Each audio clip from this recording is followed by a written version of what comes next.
네, 안녕하세요. 반갑습니다. 돈마루TV의 한용호 대표입니다. 자, 이제 FMCA가 하루 앞으로 다가왔습니다. 네, 최근에 미국에 이제 월가에 있는 분석가들이 여러 가지 경고를 내놓고 있는 그런 상황입니다. 2011년과 맞먹는 그런 미국 디폴트 우려된다라는 뉴스가 나왔는데요. 자, 미국 국가 부도 위험에 대해서 옐런이 또 발언을 했습니다. 삼경의 빚을 현재 미국이 가지고 있는 그런 상황이고요. 옐런 미국 재무부 장관입니다. 또다시 이제 미국 디폴트에 대한 그런 위험에 대해서 경고를 하고 나섰습니다. 뭐 미리미리 대비하라는 소리고 공화당에게 좀 협조해달라 뭐 이런 내용으로 보시면 될 것 같습니다. 무슨 내용인지 한번 알아보도록 할게요. 1년에 이제 미국의 디폴트가 될 경우에요. 글로벌 금융위기가 오고 달러에 몰락이 올 것이다 라고 경고를 하고 있습니다. 자, 2021년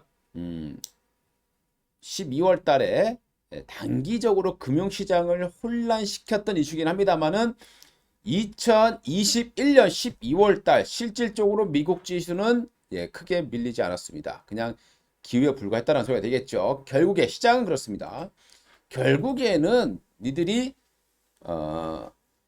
미국 국가 부채 한도에 대해서 증액에 협상할 수밖에 없다. 다만 그 안에 무언가 얻어가고자 할 것이고 정치적으로요. 또 누군가는 최대한 버티다가 줄 수밖에 없는 쇼를 해야 되겠죠. 미국이 빚을 더 내려고 하는데 그냥 양쪽 다 일자 만치로서 다 증액한다. 그러면 다른 나라들이 봤을 때요. 야, 쟤네들은 완전 무슨 쥐들이 돈 다 찍어낸다라고 표현하겠죠. 그래서 한쪽에서 반드시 이렇게 좀 반대파를 만들어내야 되는 거고요. 얼마 전에 옐런 장관 같은 경우 이제 트위터를 통해서요. 그동안에 미국이 신뢰하고 의지할 수 있는 국가라는 인식이 전 세계 금융시장을 떠받쳐 왔다라는 겁니다. 그렇기 때문에 디폴트는 미국 경제에 광범위한 피해를 줄 것이다 라고 밝혔습니다. 뭐 당연한 말이 되겠죠. 현재 미국의 부채 한도가요. 31조 4천억 달러, 우리나라 돈으로 거의 4경에 가깝습니다. 의회 같은 경우는 1997년부터요. 2022년까지 부채 한도를 총 22차례나 인상했습니다. 그러면서 디폴트 위기를 넘겨왔고요. 백악관은 채무 한도 상향을 강조하고 있고 반대로 공화당은 여기에 반대를 하고 있는 그런 상황입니다. 미국의 디폴트 이슈는 항상 정책 이슈의 문제이지 실제로 문제가 된 적은 없었다. 단 한 번 있었죠. 바로 2011년에 있었다는 겁니다. 공화당이 정치적인 양보를 얻어내기 위한 수단으로서 많이 활용하고 있다라고 보시면 될 것 같고요. 모두가 알고 있는 내용이죠. 항상 극과 극으로 가다가 그리고 불확실성이 최대한 증폭시켜진 다음에야 이제 협상을 하는 경우가 많이 있습니다. 자, 그럼 지금은 이제 무엇이 문제인가 좀 알아봐야 될 것 같은데 제닛 옐런 재무부 장관이요. 바로 이 사람에게요. 이 사람이 이제 케빈 메카시라는 하원 의장입니다. 이 사람에게 1월 19일부터 미국 정부에 대한 부채 잔액이 거의 이제 한도에 찼다. 그럼 쓰지 말아야지. 공화당의 입장 그겁니다. 쓰지 마라. 이제 증액은 합의를 할 텐데 예산을 줄여라 라고 강조를 하고 있다라고 보시면 되겠습니다. 그만큼 이제 쇼를 하고 있다라고 보시면 될 것 같고요. 미국 정부의 부채가 이제 31조 달러를 됐고 이제 31조 4천억 달러에 거의 이제 육박하고 있다라고 보시면 될 것 같습니다.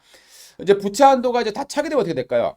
신규 차입을 못 하게 돼요. 그렇게 되면 이제 비상 조치라는 것을 할 수밖에 없게 되는데요. 그렇게 되면 공무원 퇴직 장애연금이라든가 우체국 퇴직자 건강보험기금이라든가 연기금 신규 납부를 뭐 중단하든가 이렇게 국가적으로 쓰는 돈이 줄어들 수밖에 없겠죠. 그래서 미국 주식에서 본다라면 뭐 우리 방산업체라던가 뭐 이런 업체들 아무래도 타격을 좀 받을 수밖에 없다라고 보시면 될 것 같고요.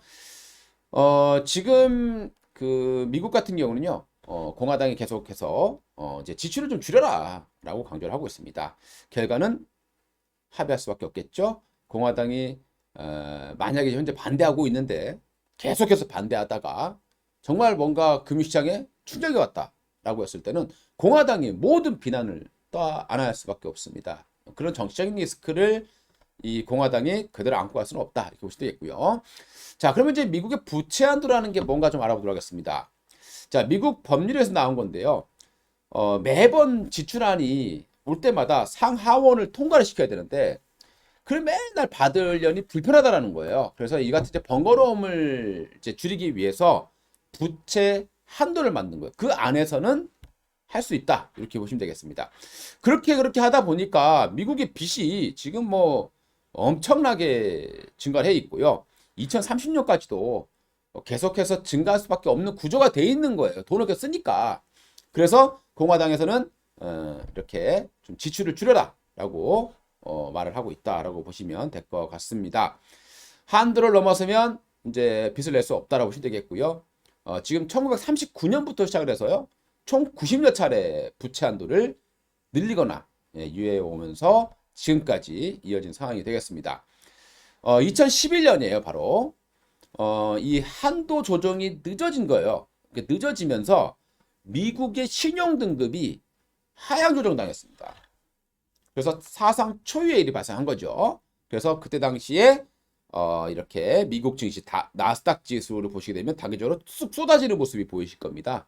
이때가 바로 2011년도 미국이 이제 신용 등급이 강등됐을 때의 모습이고요. 그리고 2019년도에 22조 정도 부채가 한도였어요. 근데 이게 이제 코로나 때문에 많이 썼겠죠. 그래서 부채 한도 적용을 좀 미뤄왔었습니다. 계속 미뤄오고 상황이고요. 또 증액도 좀 해왔고 상황이 되겠습니다. 자, 그러면 이제 미국의 그 정부 부채를 한번 봐야 되겠죠. 2020년도에 뭐 정말 엄청난 속도로 늘었어요. 그한 30% 정도 늘었습니다. 그 이후에는 크게 늘지는 않고 있다. 그러니까 GDP 대비해서 정부 부채가 미국은 128%입니다. 꽤나 많이 올라와 있고 우리나라가 지금 한 50% 약간 안 되고 있는 상황이고요. 자, 미국 정부의 예산만 보게 되면요. 좀 지속적으로 좀 줄어들고 있어요. 지금도 약간 좀 줄어들고 있다. 이렇게 보시면 좋을 것 같습니다. 자, 그리고 미국의 이제 GDP 대비해서 정부의 지출입니다. 지출. 2020년도에 크게 늘었다가 22년 들면서 이제 정부의 지출은 줄어들었습니다. 20년도에 너무 많이 했던 거죠. 그래서 평년대로 줄어들어야 되는 상황이 되겠죠.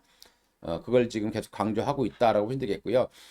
미국의 부채를 계속 늘리면서 이제 미국의 연준의 대차 대조표가 크게 올라왔었죠. 거의 뭐 9조 달러 정도까지 왔다가 최근에 좀 줄이면서 8조 달러 근처까지 다시 내려와 있는 그런 상황이 되겠습니다. 채권 매각을 하고 있다라고 보시면 될 것 같고요.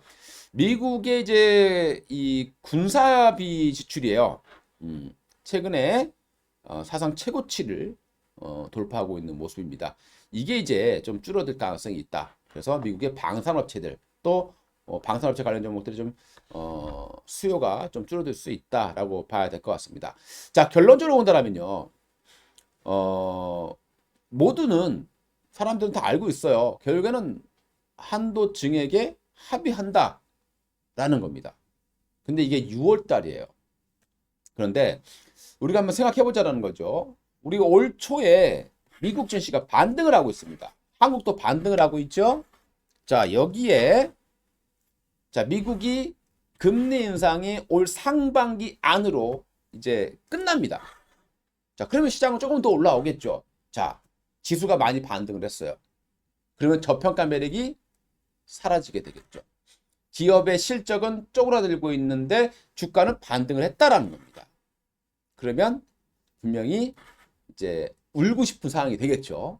아마 올해는 2011년만큼은 아니겠지만 이게 뭐 꼭 부채 한대 때문이라기보다는 이제 올라와 있기 때문에 빠져야 될 구간. 그리고 또 통상적으로 미국 주식에서 5월달은 주식을 팔고 떠나라는 격언이 있어요. 그만큼 5월달은 미국 증시가 좋지 않았다고 보시면 되겠습니다. 그래서 올해 5월달은 조금 분명히 좀 어려워질 가능성이 있다는 거 참고를 하셔야 될 것 같습니다.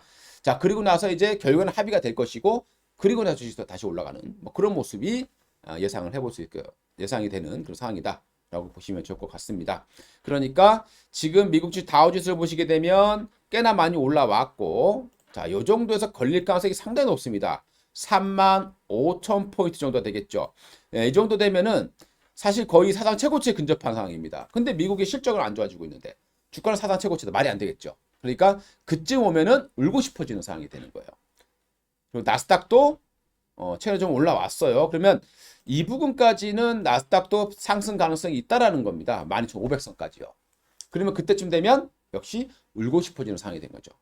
그러니까 만약에 지수가 거기까지 올라왔다라고 했을 때는 꼭 우리가 부채 한도 이런 걸 떠나서 조금 조심을 해야 되겠다. 이렇게 좀 말씀을 드려보도록 하겠습니다. 이상 돈마니TV의 한동훈 대표였고요. 여러분들 올해도 수익 많이 내시기 바라겠습니다. 제가 좀 이발을 했는데 머리를 너무 짧게 잘라놔가지고 아무리 만져도 적응이 안 됩니다. 무슨 조폭도 아니고요. 머리가 약간 좀 이상하다는 거 좀 양해를 구하겠습니다. 자, 수고하셨습니다. 감사합니다.